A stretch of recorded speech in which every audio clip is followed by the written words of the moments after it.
Do you know that when you overestimate yourself, you're always giving yourself the highest possible chance of success? Let me tell you why most people are simply not designed to become a billionaires. The main idea over here is that people are not adventurers. They don't want to become explorers. They don't want to go out and discover a brand new business, try to look for market for this business. What they're waiting for is instead having a validation of particular business, such as dropshipping, e-commerce, Amazon store, something that everyone else already has done, or at least promote that they tried and it's working more or less. And then everyone piles in and the business becomes so saturated and no one makes any money. And this is probably the reason why Charlie Munger, when he was alive, he was kind of praising, kind of mocking Elon Musk.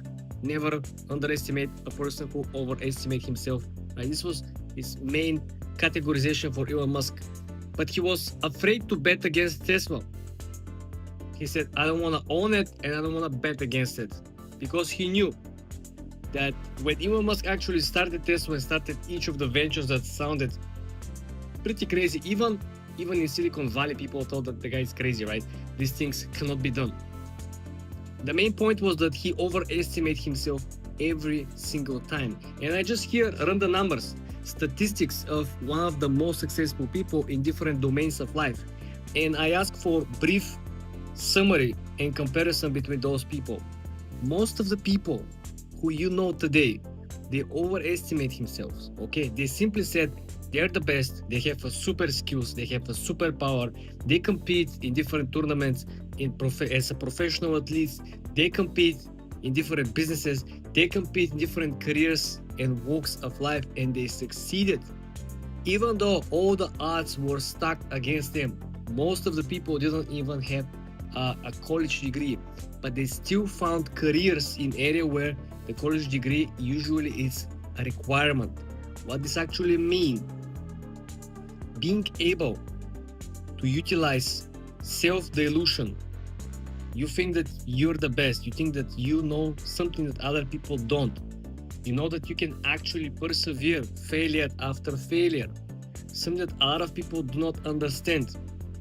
It's a secret of big success, because one of the studies portray an image and results where the people who are taking the biggest risks early on in life were people without sufficient preparation or knowledge. What this means, they didn't know what they're risking. You don't really know what are you risking, and this is why people used to make poor decisions. This is why overestimating yourself only works for people who are really ready to put up the work. You may not have the experience, you may not have the odds stacked in your favor, but you're still able to put up as many efforts, as many tries, as many hours into it over and over again. You are eventually going to win, because when you try enough times, you're increasing your chances and odds for your success. You probably heard the overnight success people claiming for other people because they didn't spend the hours of work, hours of failure, hours of tries until they actually achieved and matched the results that are publicly announced. This is why self-delusion. Sitting here, let's say today you want to build some mobile app. You have no coding experience, you have no knowledge, you just watch a couple of tutorials and you learn how to build a mobile app using AI. This is a big achievement. But a lot of people, regardless of how easy you can make building the app process for them, they're not going to take the step because they know they're not coders, they're not engineers, they're not technicians, they're not tech savvy. It's also pretty boring for them. And as a matter of fact, they don't really have anyone who is an engineer. So that's pretty far away from their regular circle of interest. But this is why you have to be self-delusional. You know what? I am going to build a app in my area of interest, which could be whatever, sports, hobbies, and I'm going to build the app like a professional engineer. I'm going to watch tutorials, I'm going to take notes, I'm going to backtest. Even if there is something I cannot do by myself, I'm going to hire somebody to fix this part and I'm going to make the app work perfect.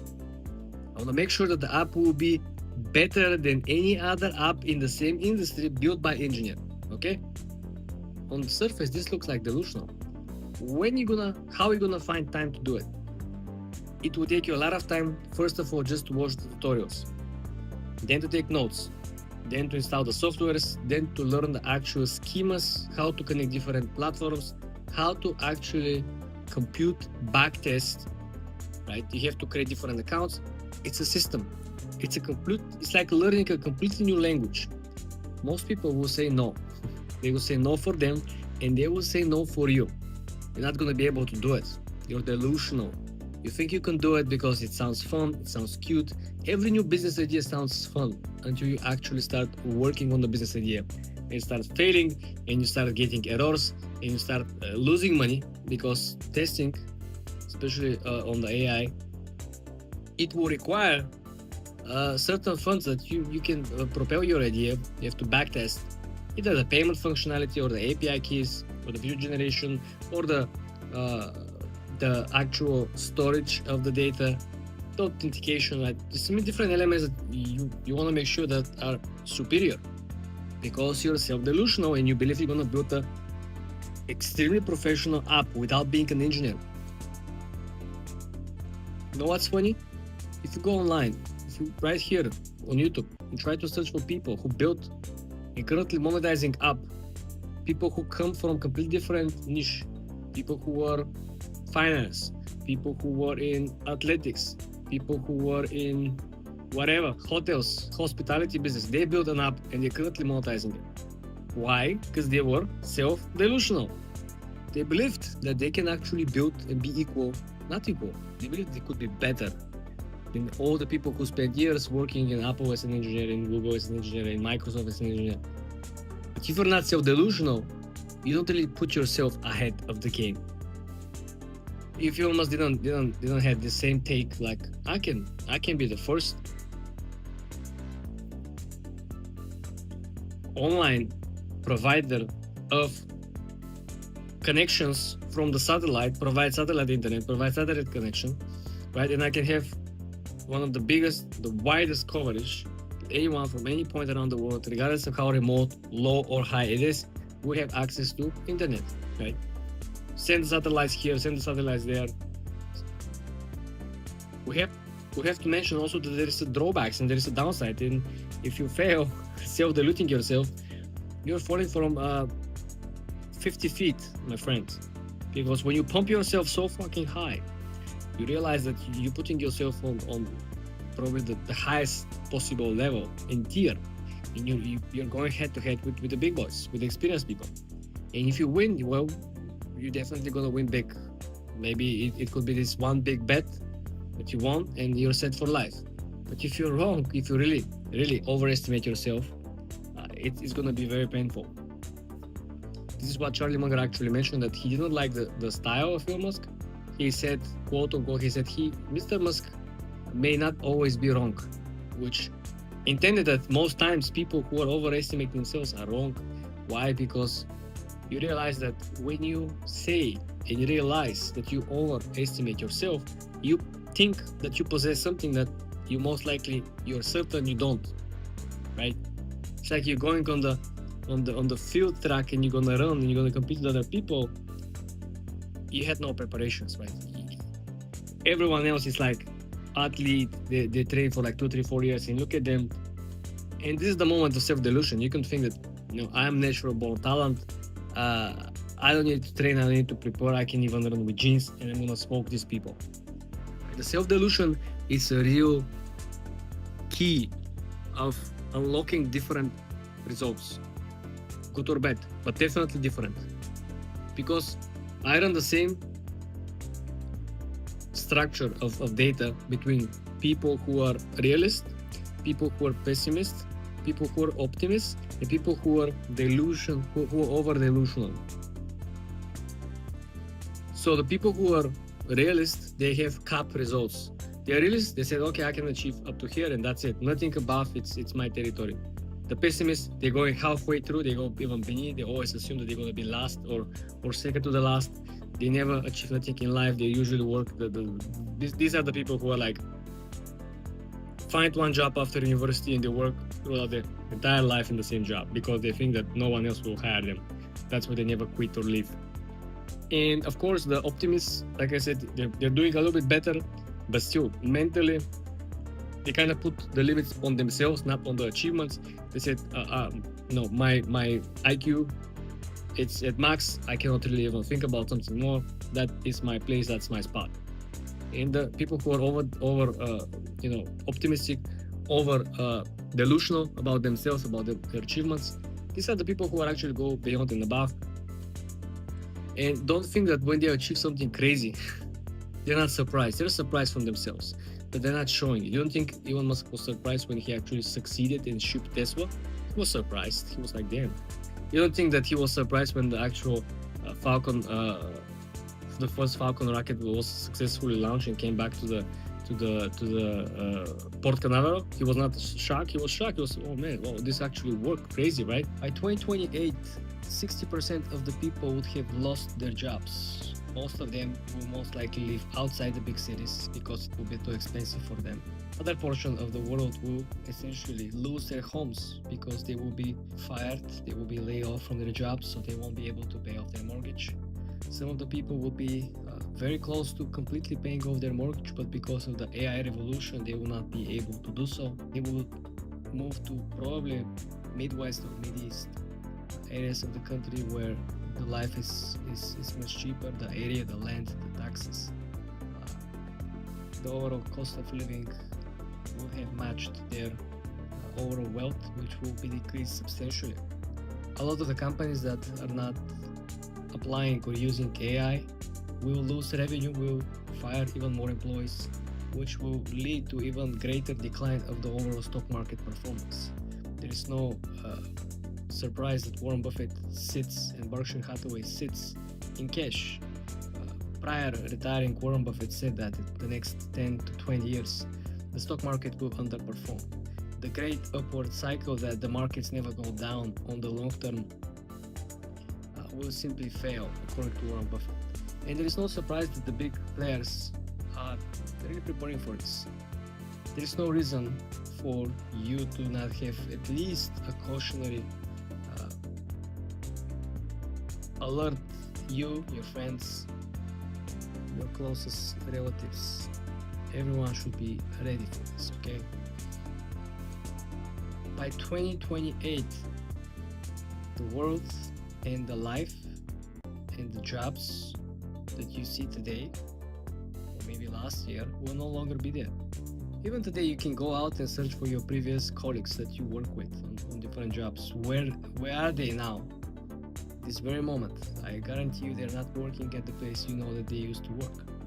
I guarantee you they don't live in the place that they used to live. I guarantee you that they're not happier than before. This is why the path forward, unfortunately, has an only downward trajectory. Why? Because it is a mechanism, and mechanisms are predictable. You probably heard about planned economy, where everything is planned. This is not the way how the economies around the world work. When you have a particular plan which is activated based on particular innovation, cycle, population changes, economic cycles, political cycles, all these elements are changing the history. There was a gold standard at some point, then there was a dollar dominance at some point, then there was a technological revolution at some point. Now we're having the next step, which is AI. And I understand the benefits of it, but I also see how many people are already left behind, and we're not even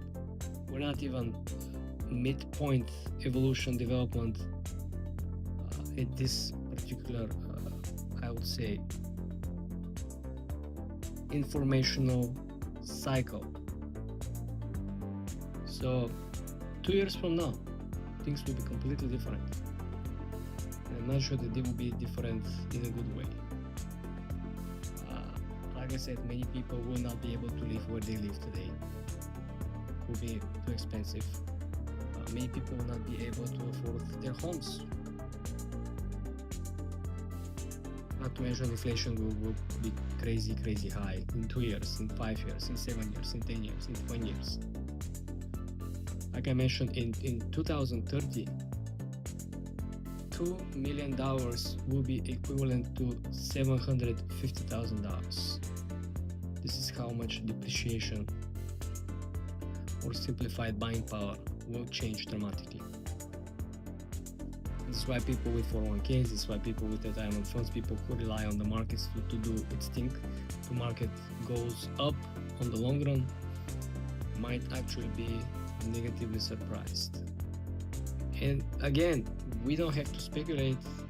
I don't sell books on prepare for the end of the world to pitch you on the idea that something bad is about to happen and me trying to elevate the fear and fear mongering. I don't do that, right? I'm just observing, analyzing, speak to a lot of people. Speak to people who are doing very, very well right now, benefiting from the AI, speaking with people who have a very, very big hardship, people who had very nice life 2-3 years ago. And majority of the people are effectively pretty concerned, not only about themselves, they're concerned about the future, their families, the future of the cities they live, the future of the neighborhoods they live. Right? It's kind of interconnected, and the overall sentiment, it's strongly negative. And you need to ask yourself, okay, so how the hell we can actually deal with this? How the hell we can actually, prepare for something like this?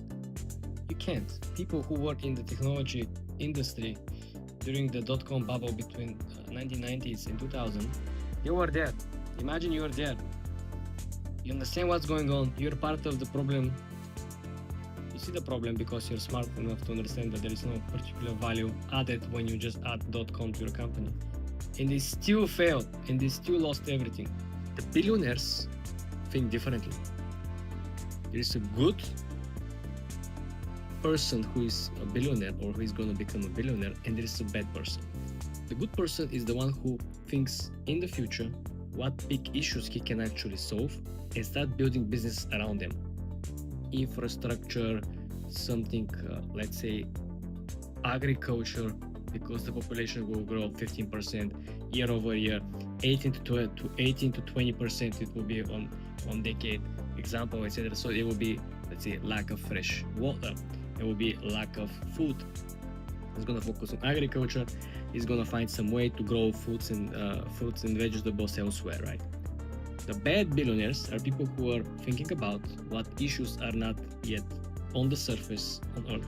They create these issues, they create these problems, and then they show up with the solutions and they sell the solutions to the general public.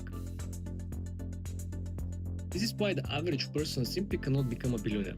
Even people who are winning $1 billion Mega Million jackpot, they don't end up being billionaires. They have to chip in to the government, to the IRS, around $400 million. And even people who do not have a financial literacy or background, they understand that they should take the full amount lump sum. Why? Because the inflation will simply destroy these remaining millions of dollars if they choose to get the plan for 10, 15 or 20 years payback. So let's go back. Normal people do not want to go out and try something new. Why? Two main reasons for it. Number one is that they have to be very smart. You have to really have, first of all, vision, and you have to have skills to follow the vision. Even if you're smart, and even if you have a vision, and even if you have a great partners to build the actual tool or product, you have a problem number two, which is you don't have the market yet. This is called product market fit. No one is begging you, build this product, build this service, we're gonna buy from you. No. This is why it is very, very hard. Not only you have to be very, very smart, you have to be fast, you have to have a vision, which means you have to innovate something, you have to come up with something that is not yet there, and then after all work is done, research and development, testing, certification, licenses sometimes they require. different government approvals. Then you go on step number 2, which is cool. Now we have to be a marketing genius, and we have to identify our core potential clients, and then we have to identify the right pricing, and then we have to figure out the logistics. And because we're talking about brand new niche, brand new product, something that hasn't been done before, you have to expect malfunctions, you have to expect errors, you have to expect problems that will simply come up, and you have to be able to solve them. This is the biggest differentiation between the normal people who want to start a business, make some money, live a normal, good, I would say average life, versus the people who want to be somewhat rich, versus the people who want to be very, very wealthy, and versus the people who want to become a billionaires, like I mentioned. This is why this gap between the first group of people who want to have a good life, but they don't want to be crazy rich, to the last group, which completely change and flip the script. They remain in history because they change the current history. You understand that the lifestyle of both groups is completely different. The sacrifices that they should do, each on their own, is completely different. The risks associated with their achievements is completely different. And of course, when you take a sizable risk, if you're right, the reward will be sizable as well. Not always proportional, but ballpark. This is what I want you to think about, right? And we just focus on the good billionaires, right? I don't want to go back to the bad billionaires, people who actually create problems, people who actually create issues. Could be geopolitical issues, could be financial issues, could be systematic educational issues, could be something that is inherently important for the functioning of the world, if you really think about it, right? This is why a lot of people speculate. You will see a lot of conspiracy theories. You will see a lot of opinions about why something is happening or it isn't happening. But you need to understand that if you wanna get rewarded in substantial amount of wealth, you need to come up with something, and you have to push something else of the current system or environment, right? You have to fill a brand new gap if there is no gap. Electric vehicles pushing away the current gasoline vehicles. AI is pushing away everything that was done manually. Right? Every new system cannot coexist usually with the previous systems. If we're talking about infrastructure level, we're not talking about surface level, very niche down specifics. Because probably a lot of businesses that we don't know have been using AI for whatever machinery or some, let's say, some mechanical work, some robots. But this was not constructual, this was not fundamental level of technology infrastructure or lifestyle infrastructure. But now it has come to this level, right? It started from the ground, very niche down, use case, all the way up to general purpose use. That's why a lot of people now are using it, and they feel that there is a major difference in how they work, how they spend their free time, how they utilize even internet overall. And this is the major shift. If you think that you cannot come up with something like this, or it's too much of a hassle, you probably will be better off focusing on group number 1 or group number 2. Group 3 and 4, a completely different animal.